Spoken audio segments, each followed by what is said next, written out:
Hello everyone! Welcome back sa aming channel. Panibagong video na naman ang ating matutunghayan ukol sa pamahalaan at issue na ating kinakaharap ngayon.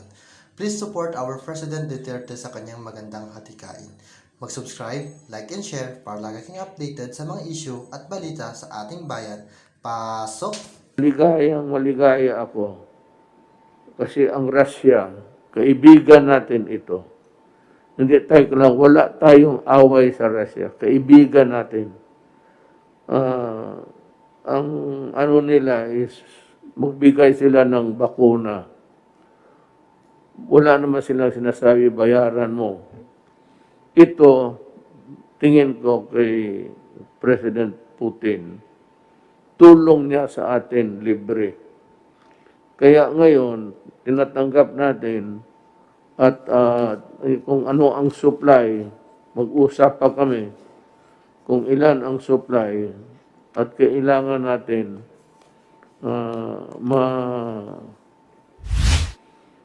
may clinical studies na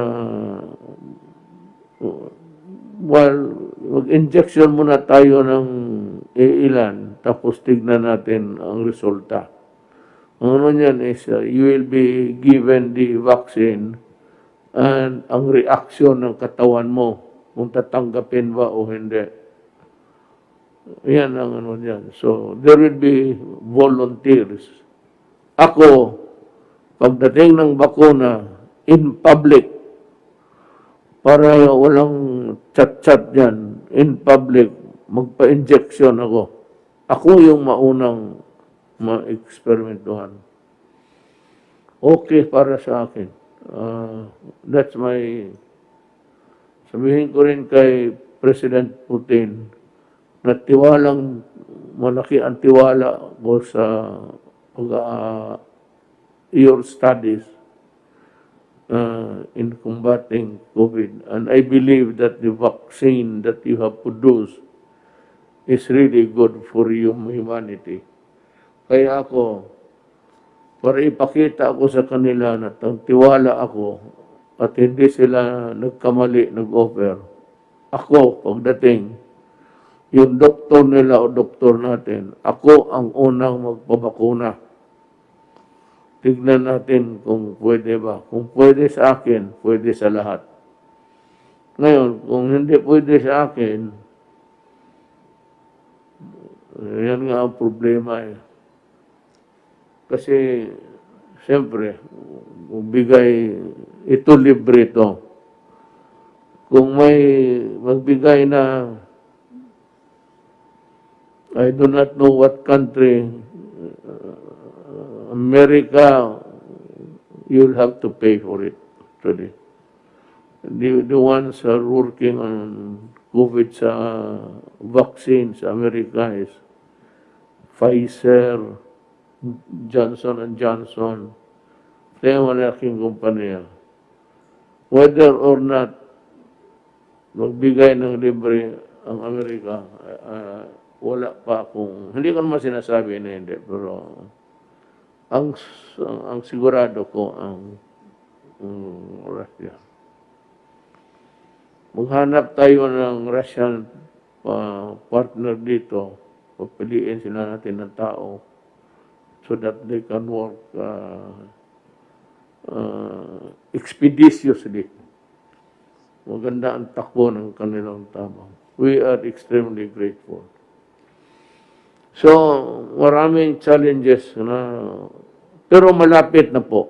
Maghintay kayo.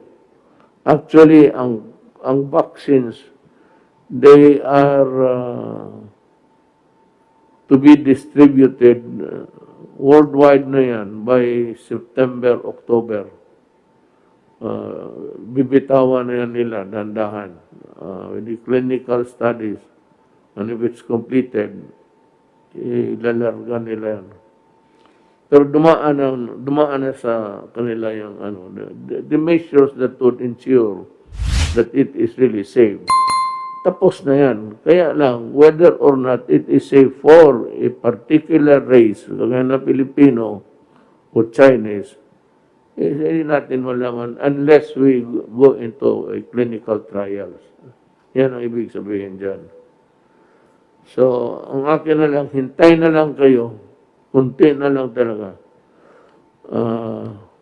By December, sabi ko, in the fullness of God's time, we will have hopefully, a COVID-free December and we can enjoy this Christmas season.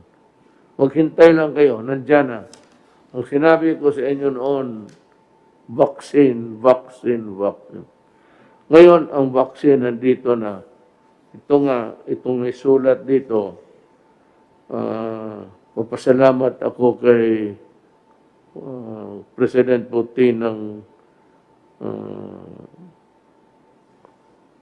Russia. Pero sabi niya noon, nung nagbisita ako sa kanya, sabi niya, if you have a medical question mark on anything about medicines or cures, feel free to call me, and anyone you'd like to be confined and treated here in Russia, we will. Yan ang sabi. And we will help you develop the medicines that your country needs. Sabi talaga niya, wala lang follow-up kasi it would require a constant communication and exchange of ideas. Napuputol because walang follow-up. I do not think that Russia would renege on its promise. And so I am asking the Secretary of Health to look for the best guy to be dealing with Russia in this area.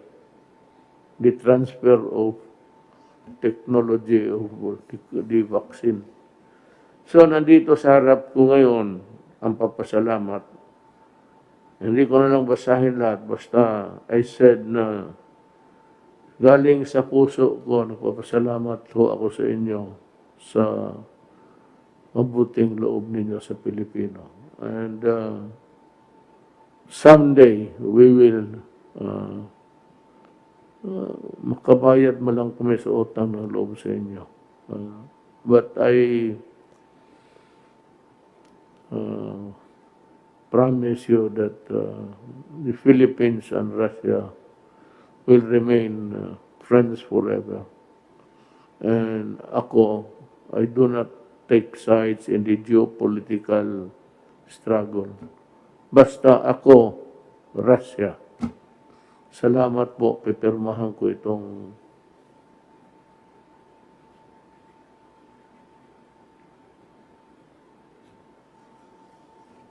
ito po yung papadala sa ano. Then the next thing is I will ask Duterte para sa tunay na pagbabago.